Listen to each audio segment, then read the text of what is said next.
So today's program, South Bend. It should be about 45 to 50 miles.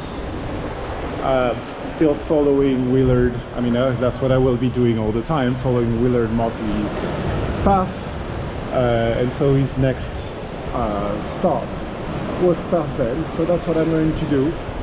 And before I get started, I decided to come to the lake to say my goodbyes to the lake, as in a little bit of time after I pass Michigan City, I'll be going away from the shoreline and towards South Bend.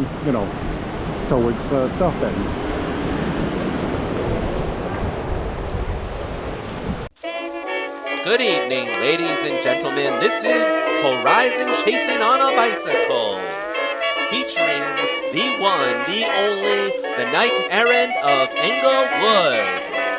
We begin this brave adventure with Benjamin saddling up as our trusty steed sallies forth on a perilous journey from Chicago all the way to NYC. A bust. Retracing the tracks of the writer Willard Motley on his journey from Chicago to New York City.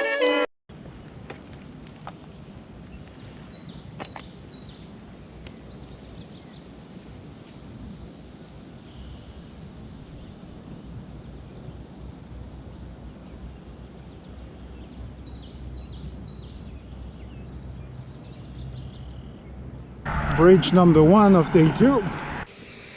I don't know how big the Trail Creek is, but the bridge goes up quite a bit.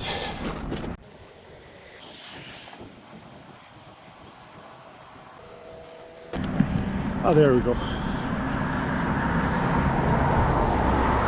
Tiny bridge over a little river. That's number 2 of the day.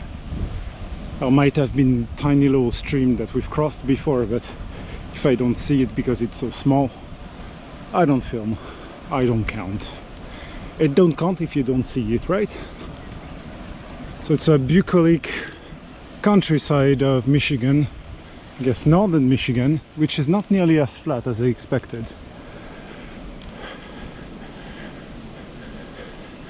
Has these tiny little rolling hills, slightly up, slightly down.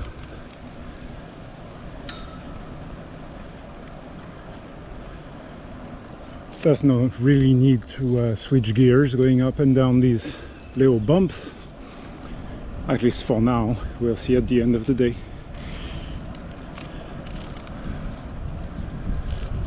Let's see. I have 26.9 miles left to go. So I'm gonna get to South Bend pretty early. Maybe I'll decide what I do if I sleep there.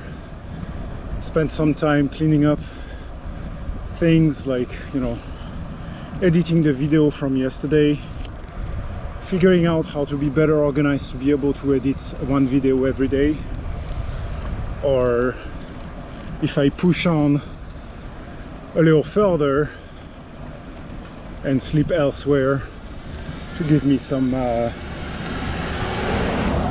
extra time for later. And like nothing, I arrive at a little, is it a little town? I don't know. But we have a Heston Super Club right here.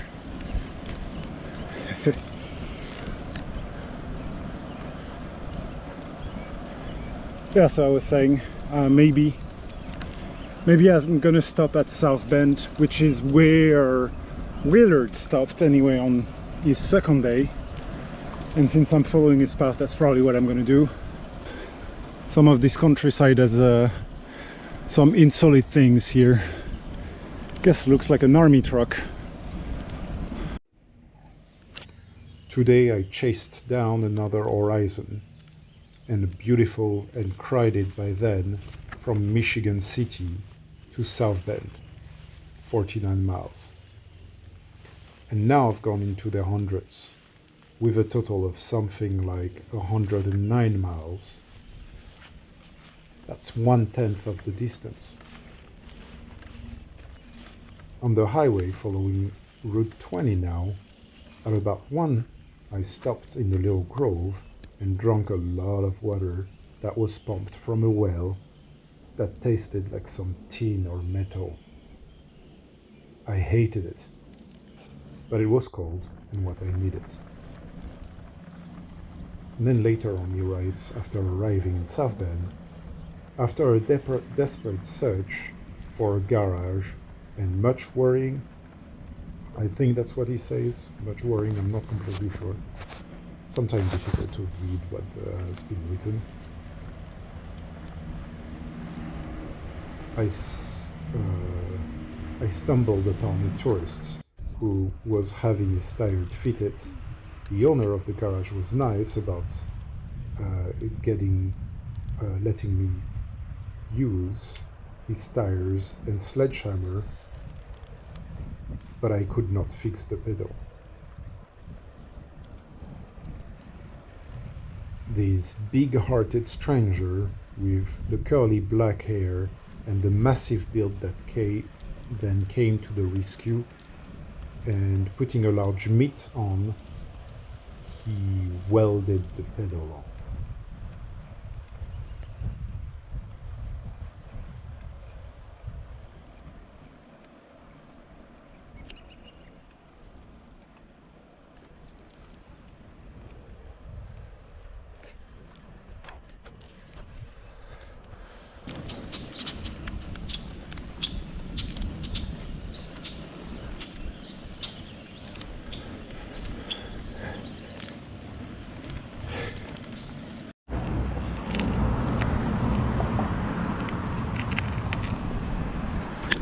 So I'm here in South Bend,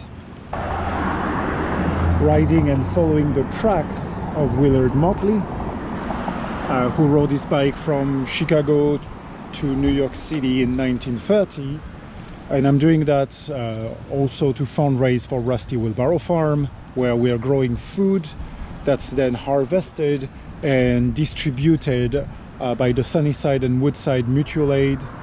And so I'm doing that to fundraise for Rusty Wheelbarrow Farm.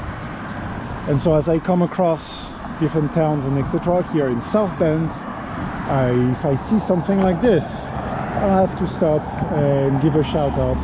So here it's the Unity Garden that apparently grows food that anybody can pick for free. And we can see there is a few things planted here and there with grass mulch, a little native garden, some mint here. And let's see, there are bushes here, there's lots of rhubarb back there, and these are, I don't know, maybe gooseberry bushes. So yeah, here's another little garden, some Swiss chards, some kales, some maybe, I'm not sure what that is. Some maybe chives and etc. So that's a beautiful little space here, doing great work. So as I'm riding around town, trying to find the stadium where Willard spent his second night here in South Bend, that high school stadium where he remembered about his glory days as a football player for Englewood High School. I'm passing through that street and I'm wondering, would these houses be already here when he was cycling around town looking for that stadium? So right here is the Jefferson High football field. Sadly, looks like the door was closed. I'm gonna go around and try, but just record the snippet here. Just in case. So when Willard slept in South Bend, he slept in the north bleachers, which would be these ones. It's probably not the same bleachers anymore, but this is north behind me here. This way, this is south. And so he made a little schematic in his notebook that shows the bleachers of the same orientation they have today.